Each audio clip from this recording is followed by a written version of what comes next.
Nah, mungkin di zaman sekarang ini yang bisa terjadi adalah jamaah Jumat ini rata-rata membawa HP. Ada yang saat khotib Jumat dia masih sibuk dengan HP-nya, chatting, update status, buka media sosial dan lain-lain. Kalau zaman Rasul itu mungkin ada kerikil dia pegang-pegang, ya kan? Atau mungkin kalau dia pegang pulpen diputer-puter, ya. Ada orang yang iseng muter-muter pulpen atau cetek-cetek gitu ya. Jadi ini perbuatan-perbuatan yang sia-sia, ini menghapus pahala Jumat. Assalamualaikum warahmatullahi wabarakatuh. Bismillahirrahmanirrahim. Alhamdulillahirabbil alamin, wassalatu wassalamu ala asyrafil anbiya'i wa imamil mursalin, sayyidina wa nabiyyina Muhammadin wa ala alihi wa sahbihi ajma'in. Amma ba'du. Subhanaka la ilma lana illa ma 'allamtana innaka antal alimul hakim. Allahumma 'allimna ma yanfa'una wanfa'na bima 'allamtana wa zidna ilma. Allahumma faqihna fid din wa 'allimna at-ta'wil bi rahmatika ya arhamar rahimin. Para peserta ngaji online kitab Riyadhus Shalihin yang dirahmati Allah Subhanahu wa taala, insyaallah pada malam hari ini kita memasuki hadis yang ke-128. Masih pada bab fi bayani kathrati turuqil khair. Bab tentang penjelasan banyaknya jalan-jalan kebaikan. Hadis ke-128 jika dihitung dari awal kitab Riyadhus Shalihin atau kalau dihitung dari awal bab, maka ini adalah hadis yang ke-12.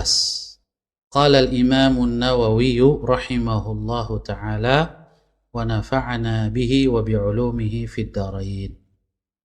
Berkata al-Imam an-Nawawi, Ats-Tsani Asyar, hadis yang ke-12. Anhu, darinya, yaitu dari Abu Hurairah radhiyallahu ta'ala anhu. Qala, beliau berkata, qala Rasulullah sallallahu alaihi wasallam, telah bersabda Rasulullah sallallahu alaihi wasallam, man tawadda'a fa ahsana al-wudu'a thumma atal jumu'ata fastama'a wa ansata ghufira lahu ma bainahu wa bainal jumu'ati wa ziyadatu thalathati ayyam wa man massal hasa faqad lagha. Rasulullah sallallahu alaihi wasallam telah bersabda, man tawadda'a, barang siapa yang berwudu, fa ahsanal wudu'a, lalu dia ihsan dalam wudunya, sempurna dalam wudunya.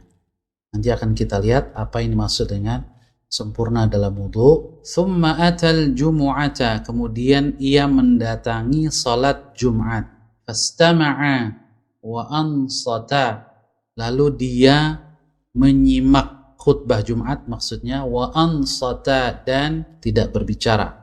Ghufira lahu ma bainahu wa bainal jumu'ati wa ziyadatu thalathati ayyam, maka orang ini diampuni dosa-dosanya, maksudnya adalah dosa-dosa kecil dan dosa-dosa yang tidak terkait dengan hak sesama hamba Allah. Diampuni dosa-dosanya antara Jumat itu dan Jumat berikutnya. Ditambah waziyadatu thalathati ayyam, ditambah dengan 3 hari. Jadi 10 hari dosa-dosanya diampuni oleh Allah Subhanahu wa ta'ala. Kemudian kata Rasul, wa man massal hasa faqad lagha, dan barang siapa yang mengusap-ngusap kerikil atau batu, faqad lagha, maka sungguh dia telah berbuat lagwi atau sia-sia. Di zaman Rasul saat itu masjid belum beralaskan keramik atau apapun, tapi beralaskan tanah atau pasir, sehingga yang ikut sholat Jumat tentu saja dia duduk di atas pasir atau di atas tanah. Mungkin ada kerikil lalu dia pegang, dia usap-usap. Dalam artian tidak menyimak khutbah Jumat dinilai telah berbuat sia-sia. Artinya hilang pahala atau keutamaan Jumatnya. Rawahu Muslim. Hadis ini diriwayatkan oleh Al-Imam Muslim.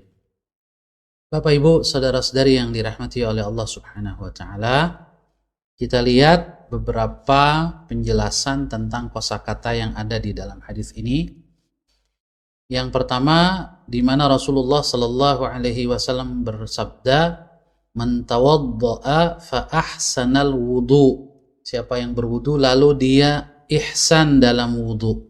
Ini maksud dengan ahsanal wudu adalah atabihi tamman bi arkanihi wa sunanihi wa adabih, yaitu berwudu dengan tamman, sempurna. Ini maksud dengan sempurna adalah bi arkanihi, memenuhi seluruh rukun-rukunnya yang wajib-wajib itu, plus juga wa sunanihi, dan sunnah-sunnahnya. Jadi secara fiqih dia berwudu dengan sempurna yang dibahas oleh para ulama fiqih. Kemudian juga secara ruhani, spiritual, dia memenuhi adab-adab wudu, adab-adab batin terutama. Inilah yang dimaksud dengan ahsanal wudu, telah berbuat ihsan dalam berwudu.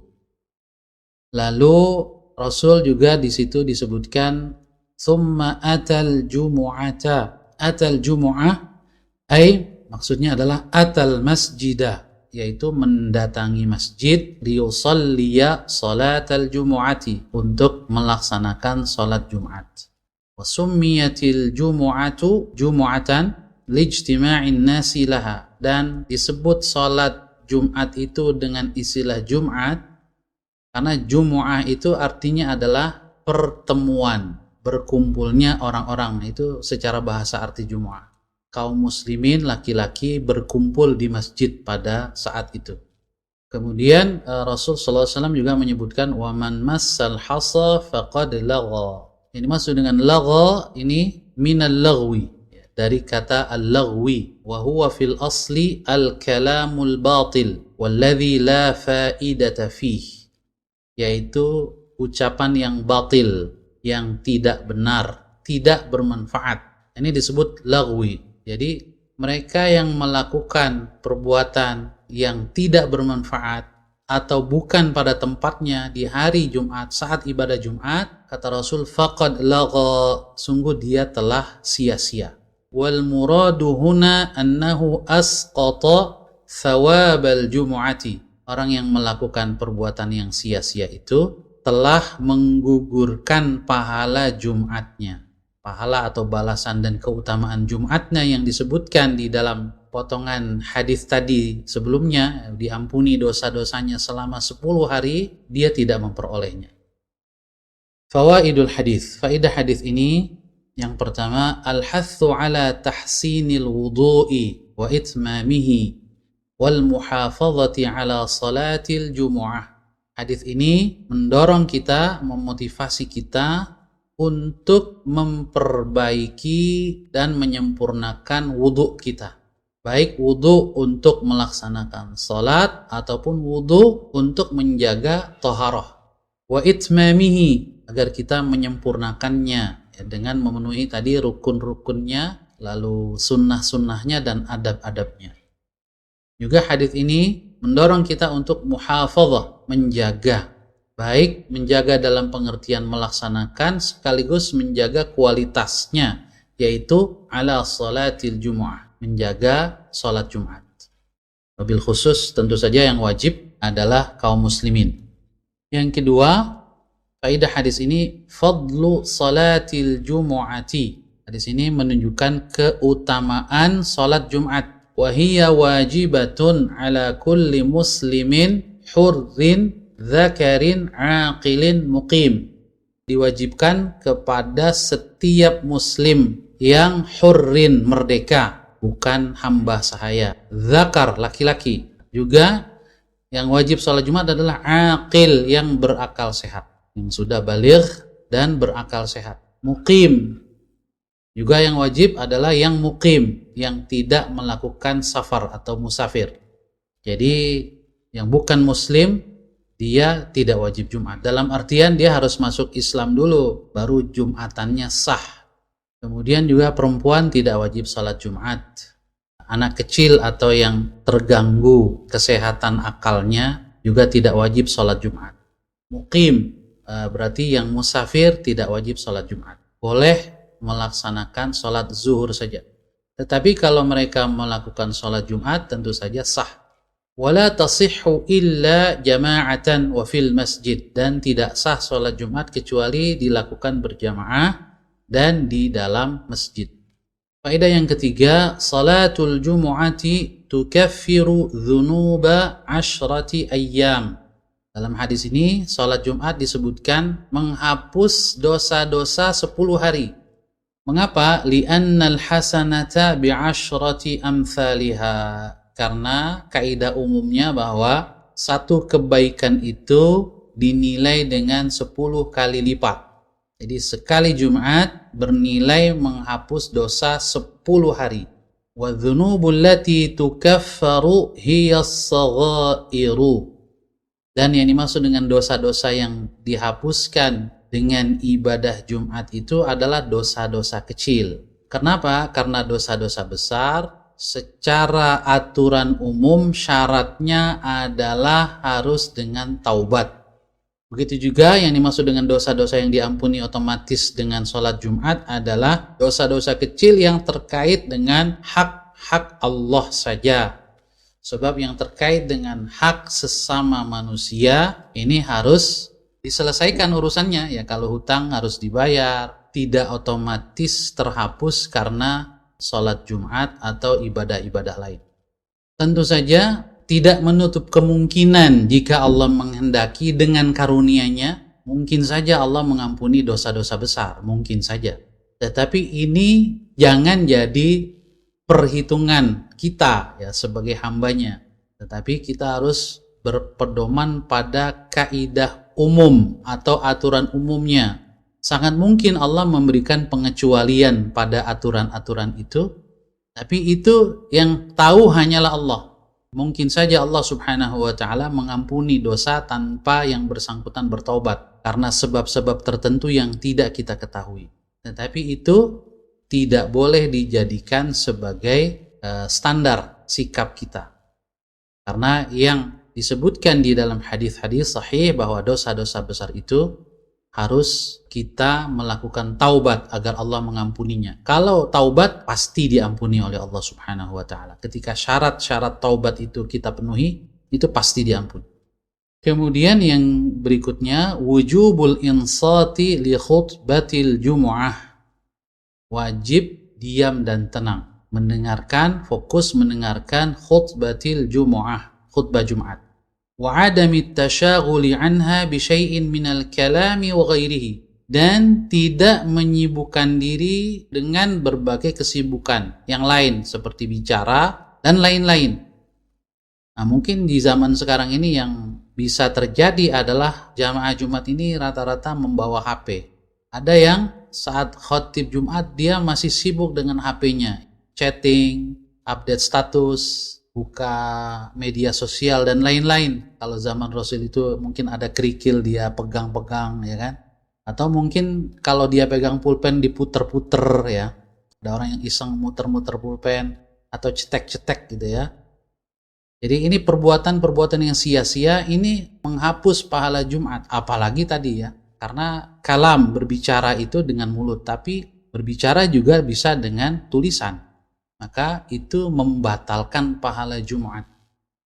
Nah, ini mungkin Bapak Ibu yang menjadi guru atau menjadi orang tua perlu mengingatkan dirinya dan juga putra-putranya yang ikut sholat Jumat atau murid-muridnya yang sholat Jumat, bahwasanya ketika sedang Jumatan wajib untuk fokus mendengarkan khutbah Jumat agar mendapatkan keutamaan Jumat itu. Bapak Ibu saudara-saudari yang dirahmati oleh Allah Subhanahu wa taala, kita lanjutkan hadis berikutnya, hadis yang ke-129.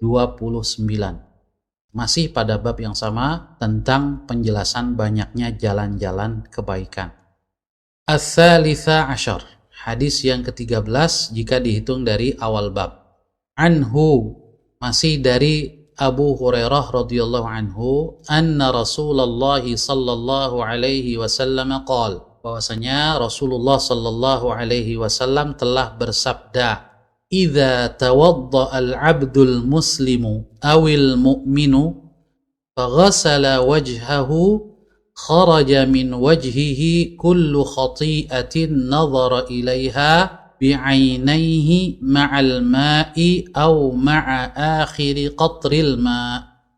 Jika seorang hamba muslim atau mukmin berwudu lalu dia membasuh wajahnya, maka akan keluar dari wajahnya seluruh kesalahan yang dilakukan oleh kedua matanya, ma'al ma, bersama dengan aliran air yang mengalir, yang jatuh dari wajahnya, au ma'a akhiri qatril ma, atau bersama tetesan air terakhir yang jatuh dari wajahnya itu.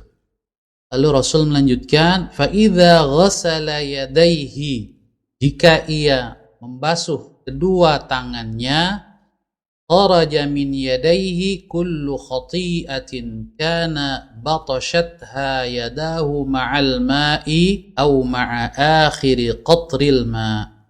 Jika dia membasuh kedua tangannya, maka keluarlah dari kedua tangannya seluruh kesalahan-kesalahan yang dilakukan oleh kedua tangannya bersama dengan air yang mengalir itu, atau bersama dengan tetesan terakhir dari air itu. Fa'idha ghasala rijlaihi, lalu jika ia membasuh kedua kakinya, kharajat kullu khati'atin masyatha rijlahu ma'al ma'i aw ma'a akhiri qatril ma'.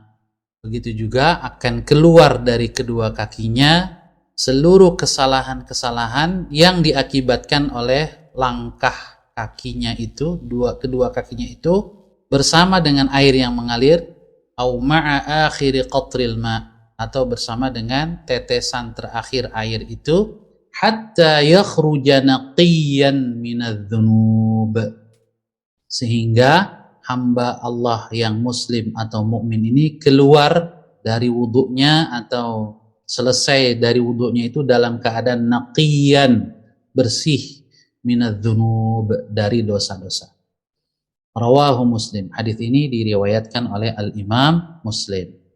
Bapak Ibu saudara-saudari yang dirahmati Allah, di dalam hadis ini Rasul menyebutkan idza tawadda al-'abdul muslimu awil mu'min, jika seorang hamba muslim berwudu atau seorang hamba mukmin. Ada kata au di situ, atau. Di sini dijelaskan syakkun minar rawi, ini ada keraguan pada perawi, fil ladzi sami'ahu, tentang yang dia dengar, apakah Rasul menyebutkan muslim atau mukmin. Tetapi wal ma'na ghairu mukhtalif, secara esensi maknanya tidak mengandung perbedaan. Ya, muslim atau mukmin esensinya ya, secara umum sama. Kemudian kharaja, apabila seorang muslim atau mukmin berwudu lalu dia membasuh wajahnya atau membasuh tangannya atau membasuh kakinya, maka keluar dari anggota tubuh yang dibasuh itu, anggota wudu itu, dosa-dosa yang dilakukan. Nah, para ulama berbeda pendapat apa yang dimaksud dengan keluar di sini. Al-Imam Al-Qurtubi mengatakan, qala Al-Qurtubi, hadhihi ibaratun musta'aratun al-maqsudu biha al-i'lamu bitakfiril khataya wa mahwiha.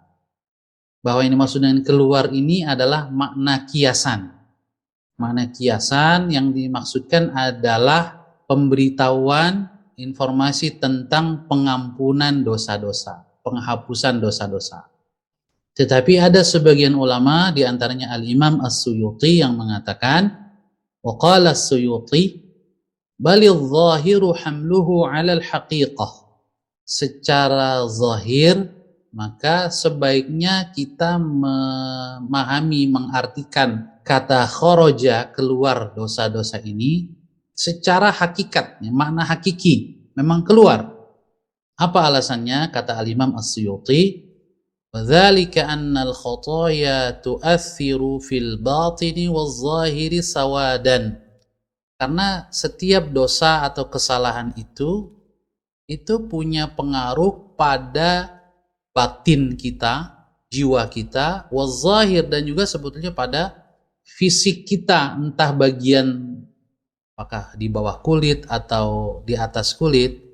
Secara lahir dan batin itu ada pengaruhnya berupa sawadan, warna hitam. Nah ini yattali'u alaihi arbabul ahwal, yang bisa diketahui atau dilihat oleh mereka yang punya hubungan yang dekat dengan Allah, para nabi. Wal mukasyafat, dan juga para wali yang Allah singkap sebagian tabir yang gaib dari pandangannya. Maka ketika Rasul mengatakan saat kita berwudu, lalu dosa-dosa itu keluar dari dalam anggota tubuh kita seiring dengan air yang mengalir dari anggota wudu itu, menurut Al-Imam As-Suyuti bisa difahami secara hakiki. Bagi seorang nabi misalnya, atau seorang wali yang memiliki karomah seperti itu bisa tahu. Seperti diriwayatkan bahwa Utsman bin Affan bisa mengetahui ketika ada seorang anak muda yang datang kepadanya, dan pada pandangan mata anak muda itu diperhatikan oleh Utsman bin Affan ada bekas zina. Orang-orang yang seperti ini bisa mengetahui. Kemudian kata Al-Imam As-Suyuti, wat-taharatu tuziluhu, dan taharah berupa wudu itu bisa menghilangkannya. Jadi di sini ada perbedaan pendapat di antara para ulama, apakah makna kharaja adalah makna kiasan, maksudnya diampuni dosa-dosanya, atau memang makna hakiki. Kemudian khati'ah, yang dimaksud dengan khati'ah, kesalahan atau dosa, adalah dzambun shaghir, dosa kecil, muta'alliqun bihaqqillahi ta'ala, yang terkait dengan hak Allah saja. Bapak Ibu saudara-saudara yang dirahmati Allah, faidah hadis ini, fawaidul hadis, fadlul wudu'i. Yang pertama adalah hadis ini menunjukkan keutamaan wudu juga, bahwa wudu itu merupakan salah satu amal yang afdal, wa annal muwadhabata alaihi wasilatun linnaqa'i minadz-dzunub, bahwasanya menjaga wudu itu merupakan sarana, wasilah, linnaqa'i minadz-dzunub, untuk kita meraih kebersihan dari dosa-dosa kecil. Wa hadza fadlun minallahi azza wa jalla, dan ini merupakan karunia yang sangat besar dari Allah Subhanahu wa taala, bahwa kita umat Rasulullah sallallahu alaihi wasallam, kaum muslimin, diberikan salah satu pintu kebaikan yang bisa kita lakukan adalah dengan berwudu, menjaga wudu, baik wudu untuk melaksanakan salat atau wudu di luar salat.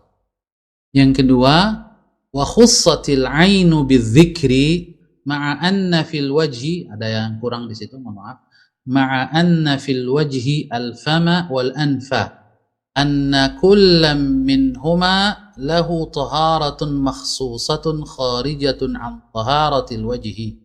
Mengapa di dalam hadis ini Rasulullah SAW menyebutkan saat seorang yang berwudu itu membasuh wajahnya, maka keluar dari wajahnya itu dosa-dosa yang dilakukan oleh mata. Kenapa disebut mata saja di situ?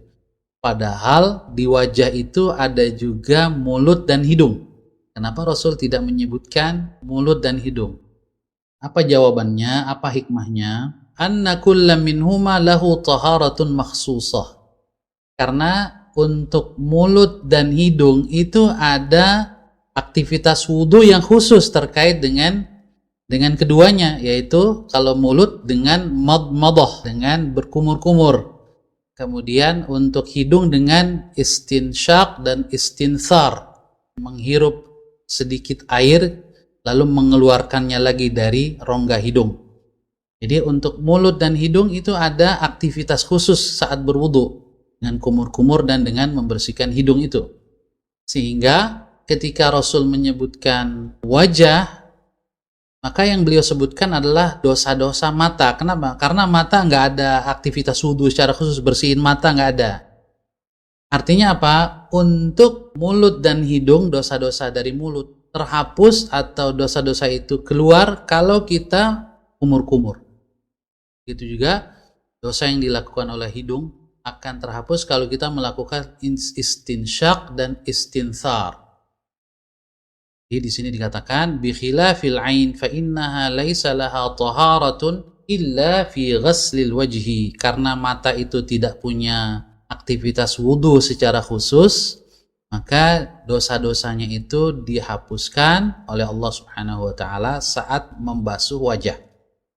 Fa huttat khati'atuhu 'inda ghaslihi duna ghairiha, sedangkan mulut dan hidung dia tidak otomatis dengan membasuh wajah langsung hilang atau langsung diampuni, tetapi dia harus melalui aktivitas kumur-kumur dan istinsyak atau istinthar. Nah, ini menunjukkan pentingnya sunnah wudhu. Meskipun kumur-kumur adalah sunnah, meskipun membersihkan hidung itu sunnah wudhu, bukan yang rukun atau wajib, tetapi penting untuk kita lakukan untuk membantu membersihkan dosa-dosa dari mulut dan hidung kita. Wallahu a'lam bishawab. Langsung saja kita lanjutkan hadis yang ke-130 atau hadis yang ke-14.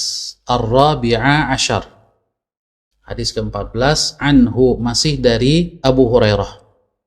An Rasulillah sallallahu alaihi wasallam. Dari Rasulullah sallallahu alaihi wasallam, qala, beliau bersabda, as-salawatul khamsu wal jumu'atu ilal jumu'ati wa ramadhanu ila ramadhan mukaffiratun lima bainahunna idza jtunibatil kaba'ir. Rawahu Muslim. Salat 5 waktu, antara salat yang satu dengan salat yang lain dalam salat 5 waktu. Wal jumu'atu ilal jumu'ah, antara Jumat yang satu dengan Jumat yang lain atau Jumat berikutnya. Wa ramadhanu ila ramadhan, antara bulan Ramadan yang satu dengan bulan Ramadan sampai bulan Ramadan berikutnya. Mukaffiratun lima bainahunna, itu menghapus dosa-dosa di antaranya, dengan syarat idza jtunibatil kaba'ir, ketika dosa-dosa besar dijauhi. Hadis ini rawahu Muslim, diriwayatkan oleh Al-Imam Muslim. Bapak Ibu saudara-saudara yang dirahmati oleh Allah Subhanahu wa taala, hadis ini menguatkan hadis-hadis tadi bahwasanya ibadah-ibadah wabil khusus yang wajib ini punya peran yang sangat signifikan, yang sangat besar untuk menghapuskan dosa-dosa. Nah, di sini disebutkan sholat 5 waktu. Jadi antara sholat yang satu dengan sholat yang lain itu menghapus dosa-dosa kecil. Juga antara Jumat yang satu dengan Jumat yang lain. Di dalam hadis tadi plus 3 hari, ya, jadi 10 hari.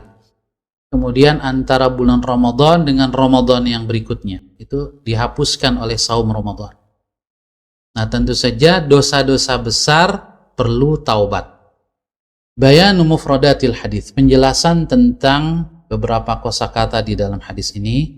Yang dimaksud dengan mukaffirat maknanya adalah mahiyat, menghapus. Wa aslul kafri, asal kata kafir atau kufur maknanya adalah as-satru wa taghtiyah, menutupi. Makanya dalam bahasa Inggris juga cover, sampul buku itu kan cover. Kekafiran itu disebut dengan kufru atau al-kafru, karena seorang yang kafir dia menutupi hatinya dari cahaya iman, dia ingkari atau dia tutupi. Kata al-kabair, idza jtunibatil kabair, dosa-dosa besar. Adz-dzunubul lati warada al-wa'idu syadidu ala fi'liha. Yang dimaksud dengan dosa besar adalah dosa-dosa yang terdapat ancaman yang berat, baik ancaman di dunia maupun ancaman di akhirat atau dua-duanya. Maka semua perbuatan yang mengandung ancaman yang berat atau besar di dalam Al-Quran atau di dalam hadis, maka dia termasuk kategori dosa besar. Seperti apa? Kazina, seperti dosa zina. Syurbil khamri, minum minuman keras, atau konsumsi semua yang memabukkan, merusak akal sehat. Wa syahadatiz zur, kesaksian palsu. Wa ghairiha, dan lain-lain. Ini semua contoh dosa-dosa besar karena mengandung wa'id syadid, ancaman yang sangat keras dari Allah Subhanahu wa taala atau Rasulnya atau dari ayat Quran atau dalam hadis Rasulullah sallallahu alaihi wasallam, di dunia atau di akhirat atau dua-duanya. Faidah hadis ini ya, fawaidul hadis, yang pertama, annal qiyama bihadhihi alwajibati ala khairi wajhin yakunu sababan li an yaghfirallahu azza wa jalla bifadlihi wa rahmatihi ma waqa'a bainahuma minadz-dzunubis shaghirah.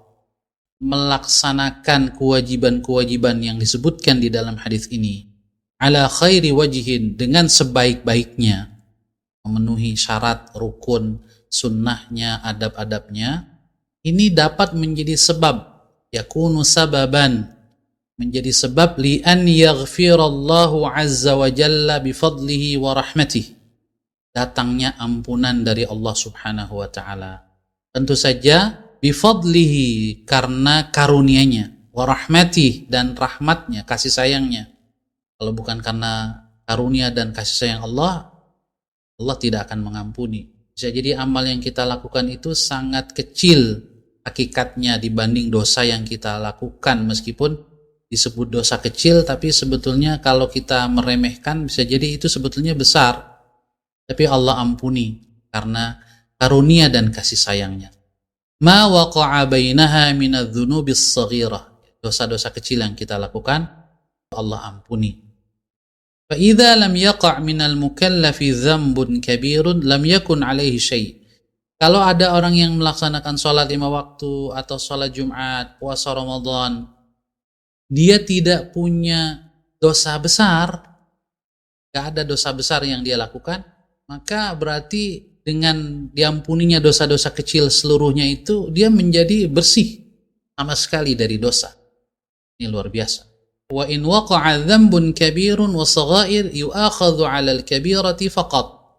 Dan kalau dia ada dosa besar dan dosa kecil, maka dosa kecilnya hilang dengan sholat, dengan puasa Ramadan, dengan sholat Jumat itu, ya tinggal dosa besar saja yang ada perhitungannya, dihisab. Tetapi wa yurja an yukhaffifallahu anhu, diharapkan, ada harapan Allah meringankan sanksinya, meringankan sanksi dari dosa besar yang dia lakukan kalau dia konsisten atau serius melaksanakan sholat 5 waktu, sholat Jumat, puasa Ramadan, dan berbagai kewajiban yang lain. Dan kalau dia bertaubat, tentu saja pasti Allah ampuni. Wala budda fi takfiri dzunubil kabirati minat taubatis shadiqah. Aturan umumnya adalah bahwa pengampunan dosa-dosa besar itu harus dengan taubat yang jujur, taubat yang nasuha, yang sejati. Kita masuk ke hadis yang ke-131, masih berhubungan erat temanya. Al-Khamisa Ashar, hadis ke-15, anhu, masih dari Abu Hurairah. Qala, beliau berkata, qala Rasulullah sallallahu alaihi wasallam, telah bersabda Rasulullah sallallahu alaihi wasallam, ala adullukum ala ma yamhullahu bihil khataya wa yarfa'u bihid darajat. Rasul bertanya kepada para sahabat, maukah kalian aku tunjukkan perbuatan yang dengannya Allah menghapus kesalahan dan meninggikan derajat kalian?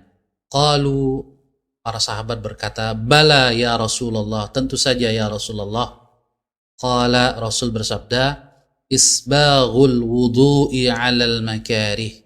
Yang pertama adalah menyempurnakan wudu meskipun dalam situasi yang tidak mengenakan atau tidak menyenangkan. Wa kathratul khuta ilal masajid, dan memperbanyak langkah menuju masjid. Lalu yang ketiga, wantidharus salati ba'da salati fadzalikumur ribat, menunggu salat sesudah melaksanakan salat, menunggu salat setelah melaksanakan salat. Lalu kata Rasul, fadzalikumur ribat, itulah yang dimaksud dengan ribat. Apa itu ribat? Nanti kita lihat maknanya di dalam penjelasan. Hadis ini rawahu Muslim, diriwayatkan oleh Al-Imam Muslim. Yang dimaksud dengan yamhu adalah yaghfir. Dihapuskan maksudnya diampuni. Ini maksud dengan ad-darajat yaitu al-manazilu fil jannah. Tingkatan-tingkatan, posisi tingkatan di surga. Kalau neraka itu darakat, yang paling bawah atau yang lebih bawah itu lebih mengerikan. Kalau surga yang lebih atas itu lebih mulia.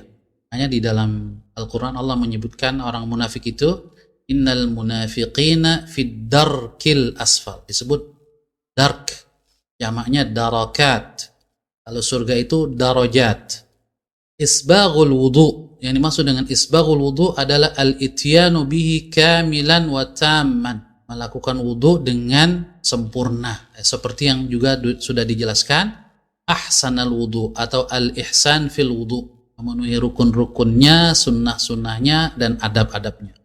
Nah, di sini ada tambahan isbaghul wudu'i 'alal makarih, menyempurnakan wudu meskipun dalam situasi yang tidak menyenangkan, tidak kita sukai. Al-makarih di sini jam'u makrah, bentuk jamak dari makrah. Wa huwa ma yakrahuhul insanu wa yashuqqu alaih, sesuatu yang tidak disukai oleh manusia dan merasa berat melakukannya. Ini biasanya wudu itu berat ketika dalam keadaan dingin, baik dingin udaranya mungkin di puncak atau di tempat-tempat yang memang suhunya rendah, apalagi di negeri-negeri yang ada musim dinginnya. Ini tentunya berwudu dengan air dalam situasi seperti itu adalah alal makarih, isbaghul wudu alal makarih. Tapi dia tetap menyempurnakannya, membasuh mukanya dengan sempurna, membasuh tangannya dengan sempurna, menahan dingin itu, maka ini luar biasa mengampuni dosa-dosa dan meningkatkan derajat. Atau mungkin ada sesuatu yang mengganggu di tubuh tapi tidak sampai membahayakan, misalnya ada luka sedikit, tidak membahayakan kalau kena air, tapi kalau kena air perih gitu ya, tapi dia tetap berwudu. Nah, ini termasuk alal makarih, besar sekali nilainya di sisi Allah Subhanahu wa taala. Kemudian di situ Rasul menyebutkan juga intidharus salati, menunggu salat berikutnya. Setelah selesai salat, dia menunggu salat berikutnya. Ini menunjukkan ta'alluqul qalbi wal fikri biha, terpautnya hati dan pikiran kita dengan salat. Walau fi baitihi aw syughlihi, tidak harus yang namanya menunggu salat itu di masjid, nggak keluar-keluar, enggak. Meskipun di rumah atau kembali ke tempat kita bekerja, fi baitihi, di rumah, aw syughlihi, atau meneruskan kesibukan kita bekerja, mencari nafkah. Tetapi karena kita menikmati salat, maka kita menunggu waktu-waktu salat. Nah, ini masuk kategori intidharus salati ba'da salat. Orang yang rindu dengan masjid, kaum laki-laki sangat dianjurkan di masjid dan ada kerinduan untuk memakmurkan masjid. Di dalam hadis lain Rasul mengatakan, wa rajulun qalbuhu mu'allaqun bil masajid, orang yang hatinya terpaut dengan masjid. Inilah orang yang selalu menunggu-nunggu salat. Nah, Rasul kemudian menyebutkan orang yang seperti ini fadzalikumur ribat, dianalogikan seperti mujahid dalam jihad fisabilillah yang selalu siap siaga menjaga perbatasan wilayah kaum muslimin dengan wilayah musuh, yang selalu waspada dengan senjatanya atau dengan peralatan pemantaunya, kalau salah mungkin dengan radarnya, memantau apakah ada musuh yang menyelinap masuk ke wilayahnya. Itu disebut dengan ribat. Fadzalikumur ribat, al-jihadu, seperti jihad fisabilillah, bimulazamati thuguril aduwi wa hirasatuha. Seorang mujahid, seorang tentara yang ditugaskan menjaga perbatasan. Wa summiya intidharus salati ribatan bi anna fihi jihadan nafsi wa habsaha 'anis syahwat. Menunggu-nunggu salat itu disebut ribat karena di dalamnya ada unsur jihad juga, yaitu jihad melawan hawa nafsu. Jihad menundukkan nafsu kita dari kegiatan-kegiatan yang melalaikan salat. Bahkan salat menjadi sebuah kenikmatan yang dirindukan. Wa habsaha, menahan nafsu itu dari berbagai bentuk syahwatnya. Ini sudah masuk ke fawaidul hadis ya. Ini mohon maaf, bukan mufradatil hadis. Faedah hadis ini al-hathu ala isbaghil wudu. Hadis ini menganjurkan kita, mendorong kita untuk menyempurnakan wudu, memperbaiki wudu kita dengan sebaik-baiknya walau kana fi syiddatin, meskipun dalam situasi yang sulit. Seperti apa? Kasyiddatil bardi, seperti dingin yang sangat, au alamil jismi, atau rasa sakit. Mungkin karena ada luka yang tidak membahayakan tentu saja kalau kena air. Kalau membahayakan perlu diperban dan tidak perlu dikenai air. Cukup dengan mengusap saja perban yang membalut luka itu. Nah, ini dibahas tentu saja dalam kitab-kitab fikih. Tapi kalau luka ringan saja tidak membahayakan, mungkin agak perih sedikit, dia tetap berwudu, itu nilainya tinggi di sisi Allah Subhanahu wa ta'ala. Kemudian juga al-muhafadzatu ala salatil jama'ati fil masjid. Hadis ini menunjukkan keutamaan kita menjaga salat berjamaah di masjid. Ini kaum muslimin laki-laki tentu saja. Wal ihtimamu bis salawati wa adami tasyaghuli anha. Juga hadis ini menunjukkan pentingnya kita ihtimam bis salawat. Fokus, khusyuk ketika melaksanakan salat dan tidak disibukkan dengan hal-hal lain ketika melaksanakan salat. Inilah salah satu kriteria hamba Allah yang kuat, yang disebut dengan rijal. Di dalam Al-Quran surat An-Nur Allah menyebutkan rijalun la tulhihim tijaratun wala bay'un an dzikrillah wa iqamis salah.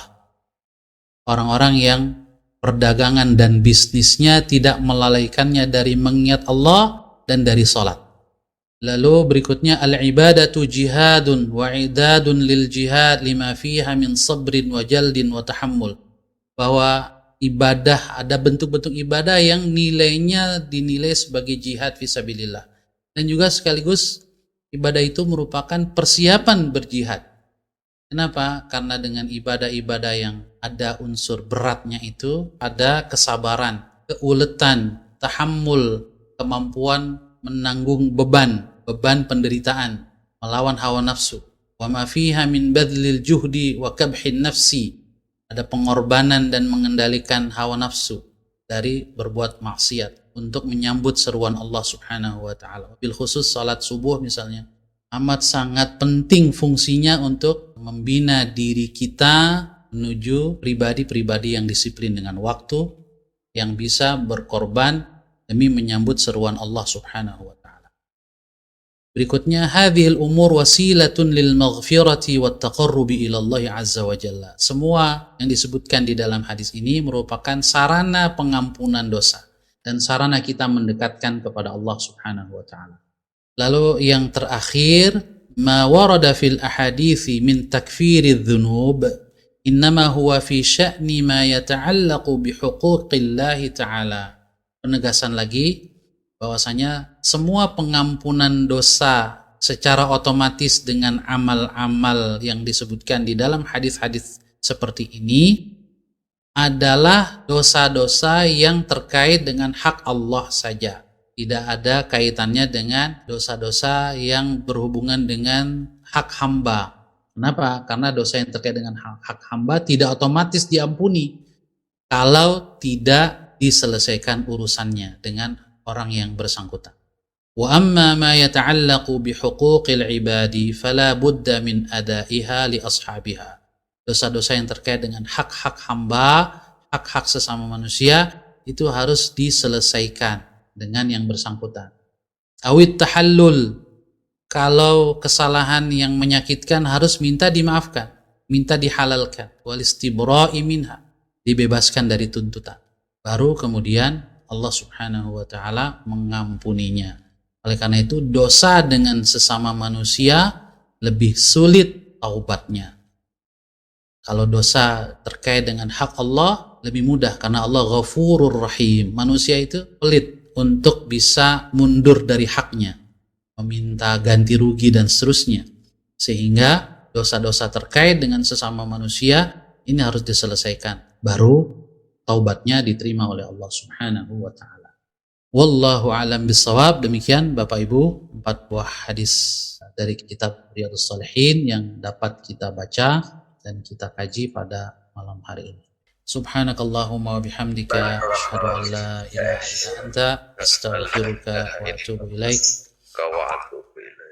Saya Ahmad Sahal Hasan, mohon maaf dan undur diri. Billahi taufiq wal hidayah. Wassalamualaikum warahmatullahi wabarakatuh. Waalaikumsalam warahmatullahi wabarakatuh. Terima kasih Bapak Ibu, jazakumullah khairan wa yakum. Jazakallah Ustaz. Ya, sama-sama. Amin. Sampai jumpa lagi malam Ahad yang akan datang, insyaallah.